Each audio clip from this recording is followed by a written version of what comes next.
Hey guys, Gambling CS here with another knife review. Or actually, this is a gear review. This is of the new sheath I just made for my Mora 612.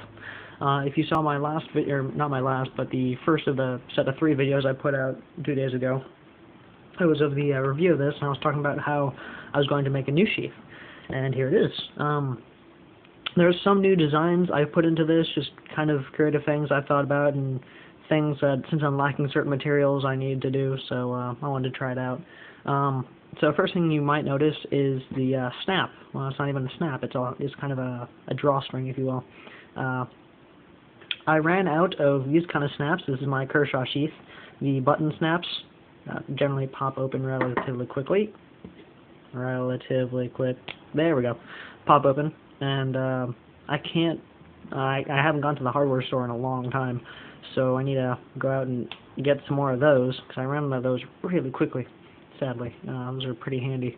But because I ran out of those, I had to do this, and it was really late at night, and I was running through a whole bunch of ideas to figure out what would work, or what I would think would be easiest for a very secure but easily undoable snap, or, containment, so that it wouldn't just be friction sheath, which isn't bad, but for my designs, I need an actual physical object in the way. So I came to me, and I opened up a package, and it was one of those old-fashioned envelopes with the stud in it, and you wrap a string around, and I was like, hey, why not try that? So here it is. I chose a really high rivet. I buy my packs in kind of a variety pack of copper rivets, so I got choices for how tall they are. Let me show you an example. I have my example somewhere, lost in the middle of my forest of a room. Oh, here it is, behind me, of course.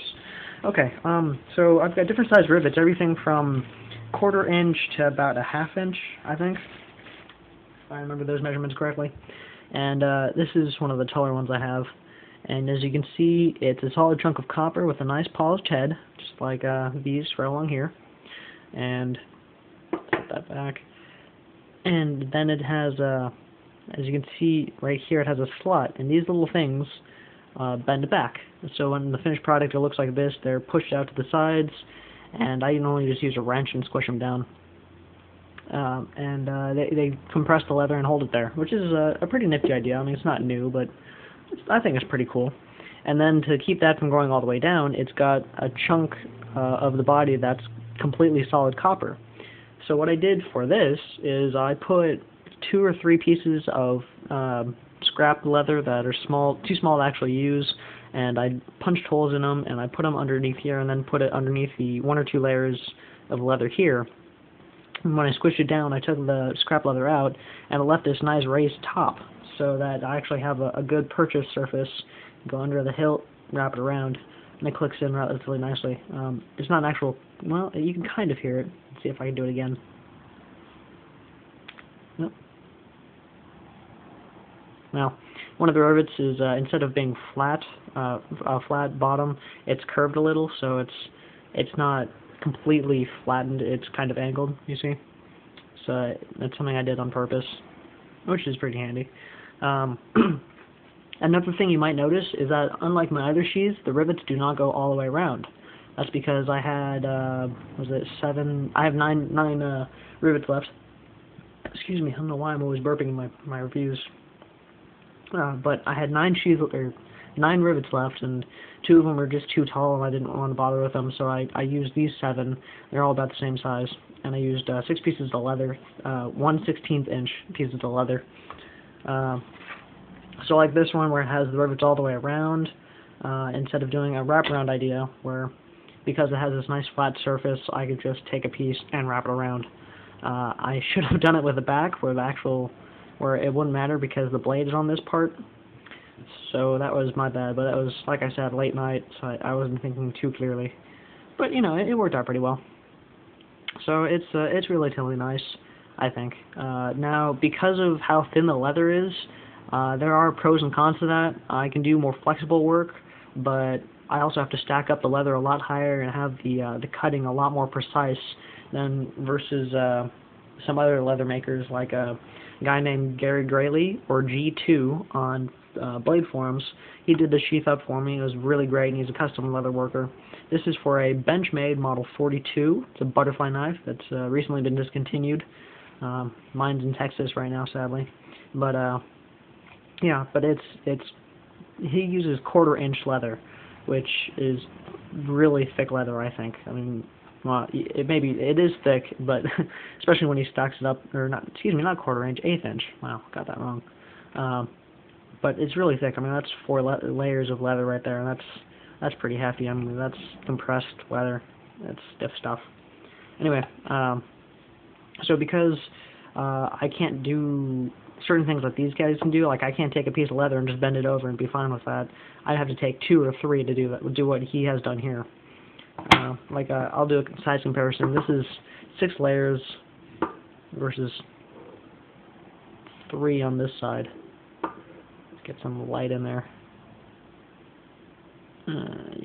There we go. Okay, that's a better size. So it's basically 2/3 of the same size. It's really thick leather, which is great for durable things. Mine's a little more flexible, but that's just, it's just what I'm working with. So, let's take this out though. Another thing I found really annoying was just a bad design flaw, is because of how tight this is. I didn't measure it out correctly when I did this wraparound thing, or when I did the rivets. So when I cut my pattern out, it was just a little too tight. So it really squishes the knife down, and I don't want the knife blade to cut through the leather, because that'll cut really quickly through that. So I have to keep it on the spine of the blade, kind of like the Japanese katanas. You're not supposed to draw on the blade because it's a wood frame. You draw on the spine when you draw out. Anyway, yeah, so same old Mora, number 612, and then new sheath. It is 6 layers, like I said before. There are more pros and cons to this, I must say. Mine is soft leather that's pre-treated, meaning it's already been oiled and all that jazz, and it already has a plastic backing. I did a leather wrap on both sides because I much prefer the look of the leather and the feel and texture over the plastic, which is really crappy on this side. I mean, it doesn't look good. It peels. It's black painted, and then that chips off, or it doesn't really chip off. It peels off, and it leaves this kind of peachy color underneath it. It just doesn't look very good. That's something that really bugs me. So I wanted to do a backing like that, and I thought I would get away with it on this one, but lesson learned. I want leather on both sides. I like that look, that feel. However, because of this backing, I can actually store my knives in the sheath, in the leather sheath, because the general problem is, because it's not backed, the leather retains the salts from the atmosphere or your environment, and water and moisture and all that jazz, and we'll keep that around the steel, which will make it rust, and it's just horrible for the knife. But because mine's treated, that'll run straight off. It doesn't stay in the actual leather. It's basically a plastic backing, so water and all that jazz runs right off, and I can clean it out really quickly and easily. So that's something I really do enjoy. But I actually messed that up on this. I cut out 3 for this side and 1 for this side on the pattern. So when you open this up, I'll squish that. Just get my magnifying glass. That side's backed. No, that side's really dark leather. Never mind. Mine came in a whole bunch of different colors, from nice bright tan, like this nice tan soft leather, to very dark, dull, not so nice tan leather. It's just the texture of it went away. Like they cured it a little too long. Anyway, it's not backed on this side, and it's backed on this side. So basically, I've got the leather side facing, of 3 of the inner layers facing this way, and then 1 facing that way.